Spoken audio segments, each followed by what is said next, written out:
This is a lecture from Open Tuition. To benefit from the lecture, you should download the free lecture notes from opentuition.com. All right, well, I hope you've downloaded the free lecture notes, because this lecture, I'm going to go through the first chapter, which is Introduction to Accounting. And it's only a brief introduction, it's a fairly short chapter, no numbers involved. But let's have a short chat before we do actually start going through all the proper numbers. Anyway, on the first page you'll see it says definition of accounting. Now, it's not a question here of learning a definition, but we're aware in financial accounting there are really two things involved. One is recording, in that every time a business has a transaction, we need to make a record of that transaction. You know, any business will be buying goods, it'll be selling goods. Lots and lots of transactions every day. Well, every transaction we do need a record of. So that's part of the problem. And again, how we do the recording, I'll deal with in all the later chapters. But the second thing is summarising. That at the end of the accounting period, the end of the year, we're required to produce various statements. For instance, a statement of profit or loss, where we're showing how much profit the business has made. And so on that statement, we'll want to show the total sales, the total purchases. We're not going to list every single sale. There'll be thousands of individual sales. We'll have recorded every time we've sold goods. But at the end of the year, we need to summarise. We need to show the total of what we've sold, the total of what we've bought, and so on. And we produce these two main statements. A statement of profit or loss, showing how much profit or loss that we've made, and the statement of financial position, which some of you may have heard of as the balance sheet, but we now call it statement of financial position. But again, as you'll see in the next chapter, this is really just a summary of what the business owns and what the business owes. But again, I'm going to go through all the detail in the later chapters, how we go about recording every transaction, and how at the end of the period we produce our financial statements. Over the page it says types of business entity, and there are two main types that you need to be aware of. First of all, a sole trader. And what a sole trader is, it's one person in business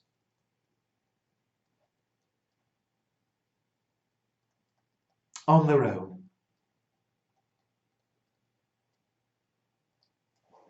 Nothing to do with limited companies or anything, whether you've heard of them or you haven't. It's one person in business on their own. So, you know, there's nothing to stop me renting a stall in the market and buying and selling DVDs.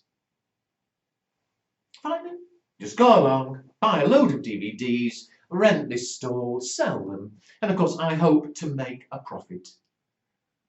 And obviously any profit will belong to me.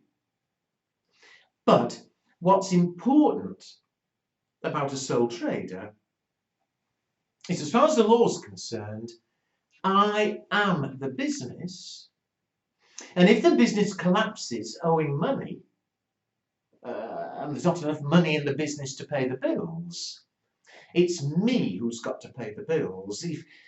If that involves me selling my car, selling my house and so on, so be it. But the owner has what we call unlimited liability. I'm personally responsible for everything the business does. I'm personally responsible for everything the business owes.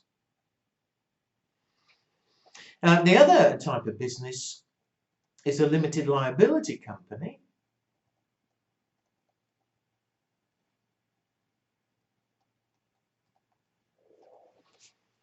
And here, it's several people in business together.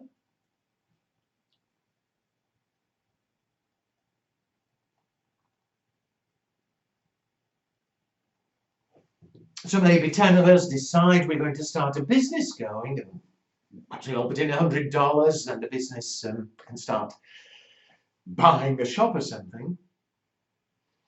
But the important thing about a limited liability company is the business exists separately in law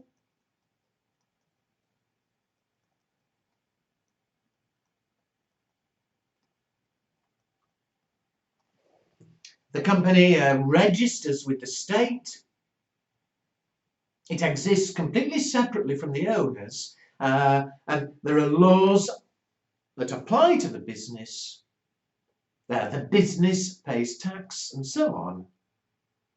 So it exists separately. Any profits, fine, belong to the owners, but what's so important is the owners have limited liability. And what this means is that if the business collapses and it can't pay its bills, as an owner, this time I'm not responsible. The most I can lose is the money that I've put into the business. So if I put in $100 as my share of the money the business needed, then fine, that's the most I can lose, even if the business collapses owing millions. And because of that, there are lots of laws relating to limited companies. But this isn't a law exam. I'm not really interested in the detailed law. In the UK, a limited company, we either put the letters LTD after the company's name if it's a small business. If it's a big business, quoted on the stock exchange, we put the letters PLC.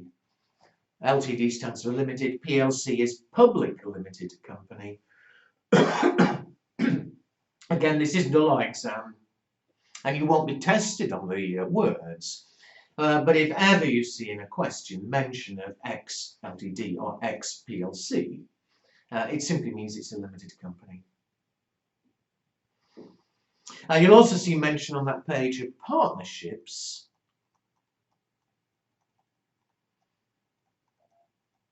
Now, you can't be tested directly on partnerships, but just be aware of what they are. A straight partnership is just like a sole trader, except there are two or more people.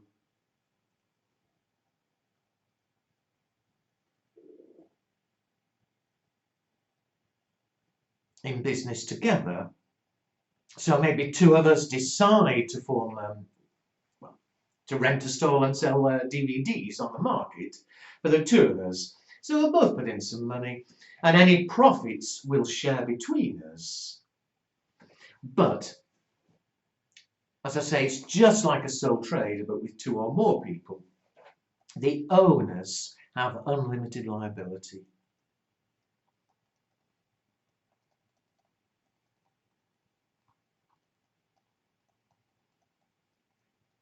Now, in fact, to complicate things, these days you can have limited partnerships, which are effectively limited companies.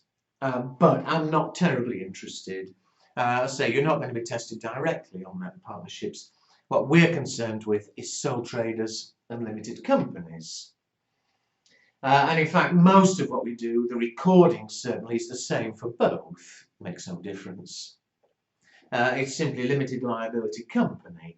There are a few more rules with regard particularly to the layout of statements. But again, this is just introductory. I'll deal with all of that later. Final thing on that page, it says in all cases we apply the separate entity concept that despite the fact that a sole trader, the business is me. You know, everything in the business belongs to me. Everything the business owes, I owe. Despite that, when we come to do our recording and produce statements, we always look at the business as though it is separate from the owner. Over the page, users of accounting information. I keep mentioning these statements. Again, even though we've not gone through them yet, a statement showing how much profit or loss we've made, I think it should be fairly obvious, the idea. But many people are interested in these statements. Obviously, management are. It's their job to run the business and hopefully make a profit. I think obviously the owners or shareholders, it's a limited company, they're interested. I'm interested in how much profit my business is making. I'm interested in what my business is worth. Potential investors, if you're thinking of putting money into my business, I think you'll want to know how well my business is doing. Lenders, if I go to the bank to borrow money, the bank obviously is going to want to know first how well or badly the business is doing. Employees, wherever you work, if the business is making lots of money, you'll be hoping you're going to get a pay rise. If the business is losing money, you might be scared for your job. The government, several reasons, but mainly, of course, they're interested because they're going to get tax from you. And the general public, you tend to be interested in certain companies. Are they doing well or aren't they? Finally, you'll see on the last page a comparison between financial accounting and management accounting. And although for this paper it's financial accounting we're concerned about, do be aware what we mean by management accounting and what the main differences are between the two.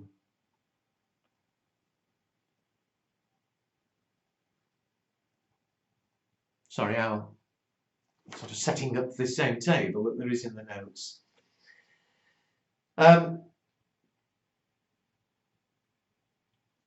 Sorry, I paused because normally it's the same people doing both sets of work, management accounts, financial accounts, but there really are two separate things involved. What management accounts are accounts that are usually prepared monthly, or statements, to help managers run the business. And so the purpose of management accounts is to help managers run the business.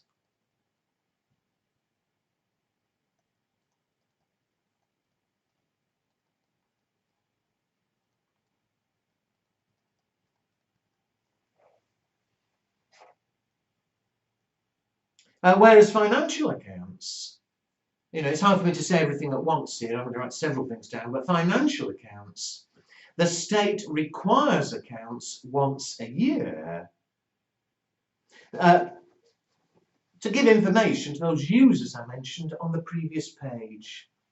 They're required by law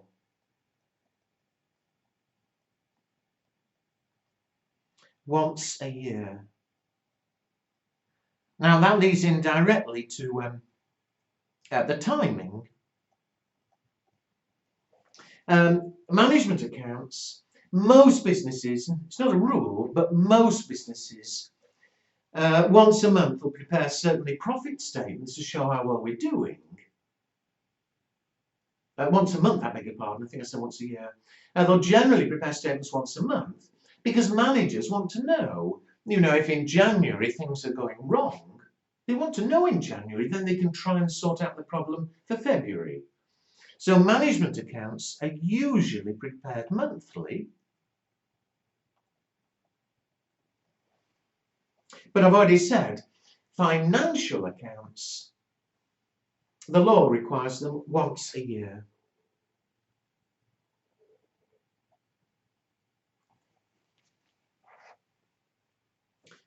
Which fits in, again, I'm repeating, but I'm trying to fill in the whole picture. As far as the law is concerned, or the requirement, I've already said financial accounts, they are required by law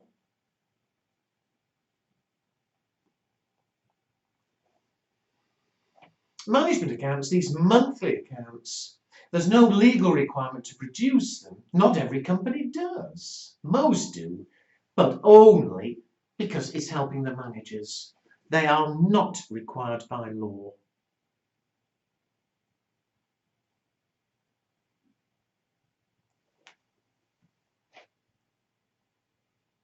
Two more things. Another thing is the layout of these. Financial accounts, there are laws telling us what the statements must look like. There are what we call international accounting financial reporting standards, saying how we must present these statements. Again, the layout is required by law, and I'll write IFRS is International Financial Reporting Standards, but I'll explain what they are again in a later chapter. With management accounts, there's no rules. It's whatever layout we find useful.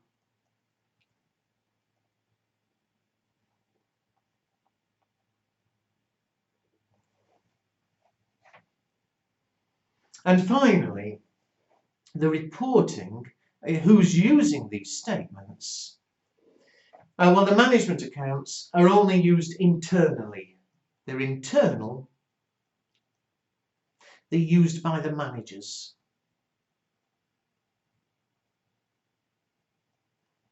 Nobody else can see them. It's nobody else's business. They're prepared month by month to help the managers run the business better. Whereas the financial accounts, it's what we call external reporting, in that these accounts will get, management will see them obviously, but they'll get sent to the owners, shareholders, all the people listed on the previous page. They'll be able to see these accounts. They're publicly available.